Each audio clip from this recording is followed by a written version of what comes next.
आई. आई जास्त काही बोलत नाही.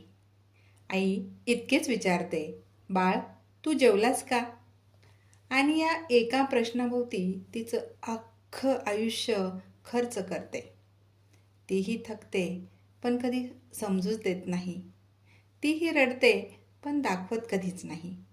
कारण आई पण हे शांत आणि तितकंच कणखरही असतं.